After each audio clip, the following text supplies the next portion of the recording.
بسم الله الرحمن الرحيم. حلقة جديدة من كارديولوجي سناكس الريزميان ام اي الجزء الرابع. بعد ما وضحنا علاقة ما بين ليفت باند برانش بلوك مورفولوجي والام اي، جه وقت الكلام المهم عن دايجنوزز في ام اي ان ليفت باند برانش بلوك بيشنتس.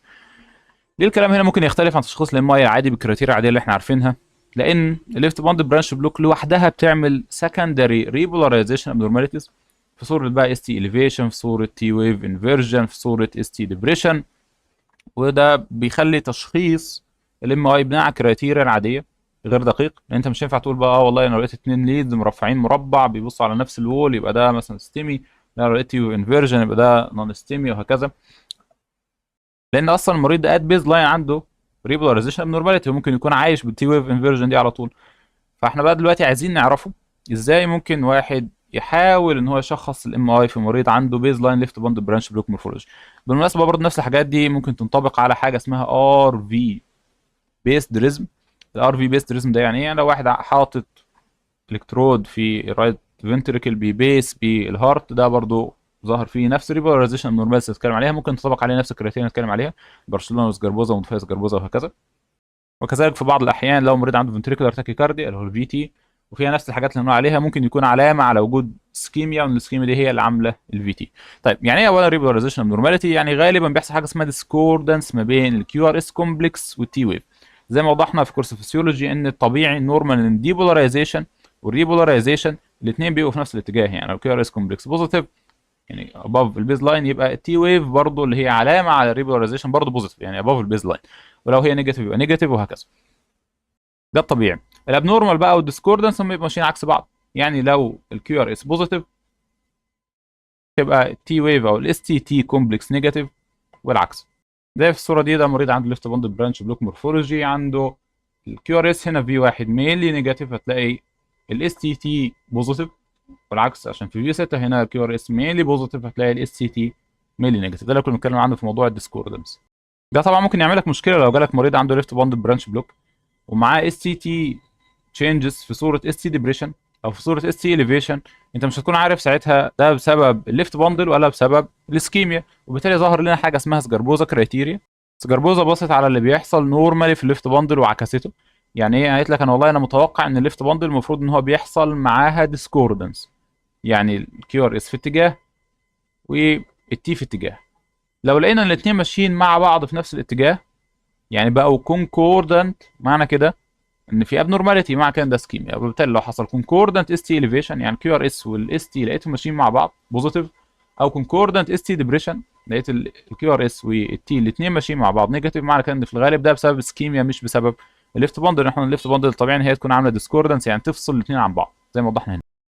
طيب، وبالتالي خلاف القاعده بتاعت الليفت باندل برانش بلوك، لو لقيت فيه كونكوردنت اس تي اليفيشن او اس تي ديبريشن ده ممكن يكون علامه على الاسكيميا. كان في نقطه ثالثه في الكرايتيريا مش مهمه دلوقتي، مش هتكلم عليها، ان هي ما كانش ليها اي وزن خالص في الكرايتيريا، كانت موجوده كده بس خالص.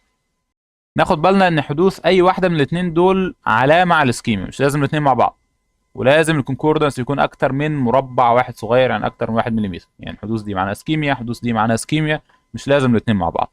طيب ايه مشكله سكربوزا؟ مشكله سكربوزا للاسف السنسيتيفيتي بتاعتها كانت قليله، يعني حوالي 15 20% بس، وبالتالي ده كان بيكون فيها فولس نيجاتيفز كتيره.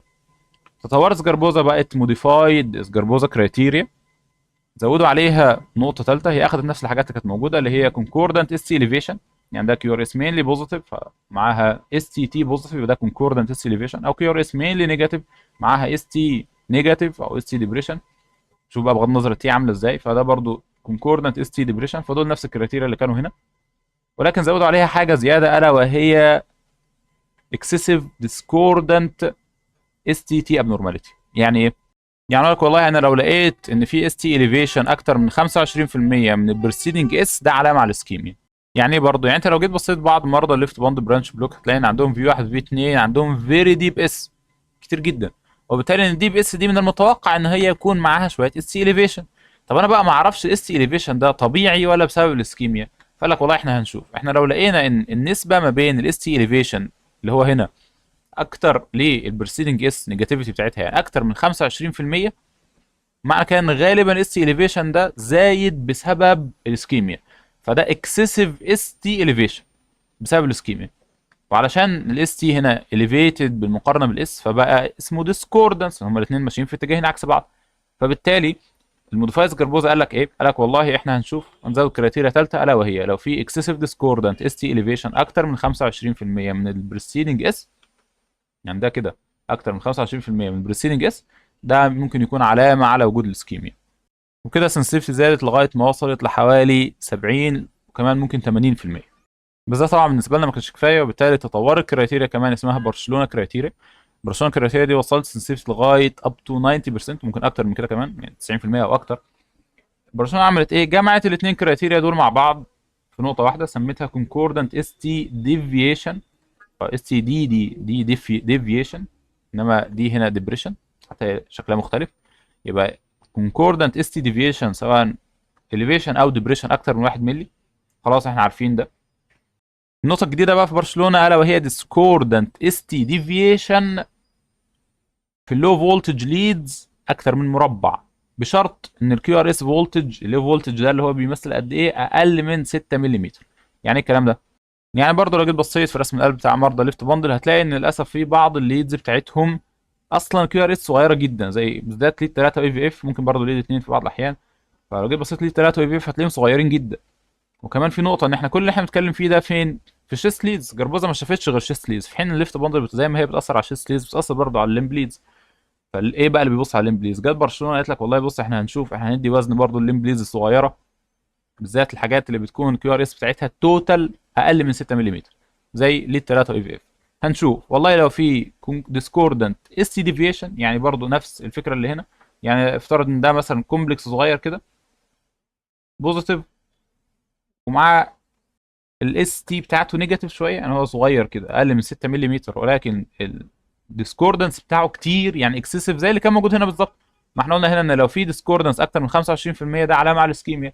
بس انت تقول 25% اذا كان اصلا الكومبلكس كله على بعضه صغير، 25% ده من ال 6 ملم او من 5 ملم، ده ارقام صغيره جدا، يعني تلاقي مربع ونص صغير. فهو قال لك بقى لو انت لقيت ان لو في ليمب ليد او لو فولتج ليد عموما اقل من 6 ملم، وفي ديسكوردنس اكتر من 1 ملم، يعني اكتر من مربع واحد او مربع واحد صغير او اكتر، ده ممكن يكون علامه على الاسكيميا. يبقى دي النقطه الثانيه بتاعت برشلونه الا وهي ديسكوردنت اس تي ديفيشن بيساوي 1 ملم او اكتر في اي ليد فيه كيو ار اس فولتج اقل من 6 ملم. النقطه الثانيه دي حلت مشكله الليدز، بالذات الليمب ليدز اللي بيكون فيها زي ما قلنا كيو ار اس فولتج قليل، زي ليد 3 اي في اف، برضه ممكن ليد 2، اللي كانت جربوزا اصلا مش بتبص عليهم يعني، لان هي معتمده على الشيست ليدز اللي بيكون فيها هاي فولتج وبيكون واضحه جامد. طيب الخاص عشان الشغل، يعني علشان ايه الكلام كتير، جات لك حاله بتشتكي من انجينا او انجينا ايكويفالنت، عملت رسم قلب طلع ليفت باندل، يبقى انت تعمل ايه؟ اول حاجه تبص على كونكوردنس. لو لقيت كونكوردنس يبقى اسكيميا، كونكوردنس بقى بالبوزيتيف او بالنيجاتيف. لقيت كونكوردنس يبقى اسكيميا، ما لقيتش كونكوردنس دور على اكسسيف ديسكوردنس او ريلاتيف ديسكوردنس. يعني ايه؟ يعني بص في الشيست ليدز الاول، لقيت في الشيست ليدز حته اكبر من حته، يعني الاس تي اليفيشن اكتر من 25% من الديب ديبس او ديبلي نيجاتيف اس ويف اللي قبلها، ودي علامه على الاسكيميا. ما لقيتهاش يبقى اخش على برشلونه ادور على اللو فولتج ليمب ليدز. لو لقيت في اس تي ديفيشن اكتر من 1 مللي يبقى ده برضو علامه على الاسكيميا. يبقى تاني بالترتيب، قال لك حاله انجينا وانجينا ايكويفالنت، عملت رسم قلب طلع ليفت باند برانش بلوك. عايز تعرف ده في هاي بروبابيلتي اوف اسكيميا ولا لا؟ اول حاجه تبص على الكونكوردنس، لو لقيت في اي كونكوردنس معنى كده ان في علامه على الاسكيميا. ما لقيتش كونكوردنس، شوف لو في اكسسيف ديسكوردنس او ريلاتيف ديسكوردنس. يعني ايه؟ يعني الاس تي اليفيشن اكتر من 25% من الديس بتاع الاس، لو موجوده يبقى اسكيميا، مش موجوده بص على اللو فولتج ليمب ليدز بنفس الترتيب كده 3 خطوات، بالذات ليد 3 واف اف. لقيت فيه برضه ديسكوردنس عالي، يعني لو الليد في كيو ار اس كتوتال كومبلكس اقل من 6 ملم بس في ديسكوردنس اس تي تشينجز او اس تي ديفيشن اكتر من 1 ملم، ده برضه علامه على الاسكيميا. طيب ما لقيتش ده برضه خلي بالك، لان يظل في نسبه 10 ل 20% وبعض الدراسات لغايه 30% فولس نيجاتيف.